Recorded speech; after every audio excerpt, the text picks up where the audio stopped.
With over 400 videos on our YouTube channel as of the recording of this video, we get a lot of questions. And one of the most frequent questions we get associated with contractors is, what's up with 1099 independent contractors and insurance? Today, I'm going to break down exactly what you need to know right now.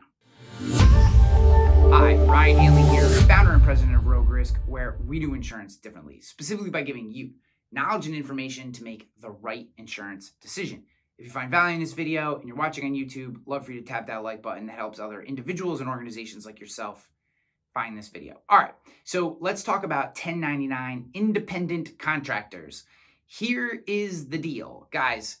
When you are dealing with 1099 independent contractors, just because you think they're an independent contractor or they may be taxed as an independent contractor does not mean that they are an independent contractor from an insurance standpoint. There are actually two different classifications, and this is a difficult, confusing, and frustrating point when it comes to insurance. So many people will look at an independent contractor from the tax perspective, like how they're taxed, like where the money goes, they have a separate bank account, etc. And they'll say, okay, they're an independent contractor, I don't have to worry about insurance for them. However, and this is a little state specific, but most of the states are almost exactly the same on this idea. So again, whether you're working with us or you're working with another agent or broker, make sure you talk through some of the nuances here. The workers' compensation in particular, classification for an independent contractor can be very different. So first thing to know when it comes to general liability, if you are a business and you hire an independent contractor and that contractor does not have general liability and they do something stupid or they create a claim and they're working on your job site and they don't have their own insurance, that's going on your insurance, right? That person who got injured or third party that got injured, they're going to sue everybody, and your insurance is most likely going to be one that picks that up. That's not good. Make sure independent contractors have their own general liability. That way, your policy is not getting dinged for things that they do. Okay, that's kind of first rule of thumb.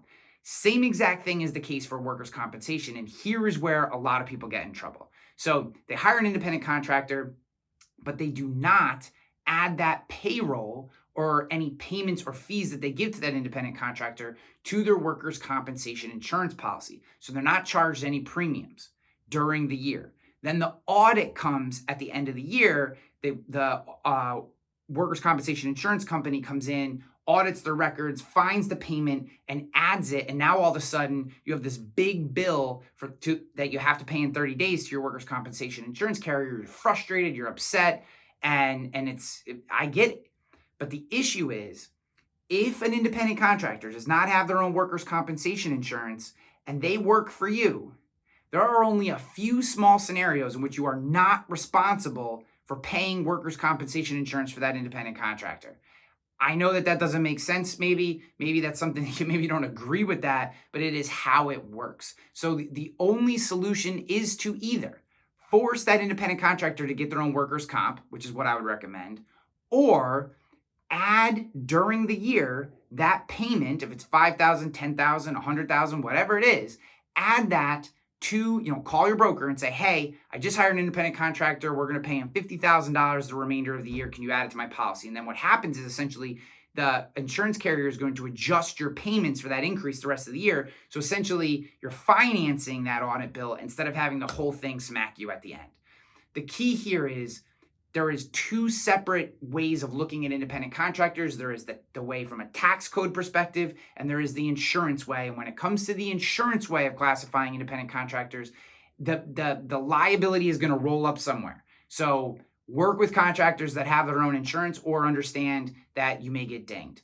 That is the best rule of thumb that I can give you for 1099 independent contractors. There are nuances to every state, every policy, and every situation. And that's why insurance agents and brokers exist.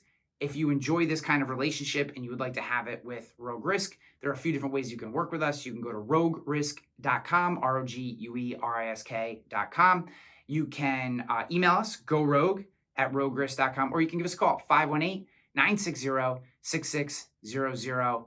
Whichever way you choose, we look forward to working with you.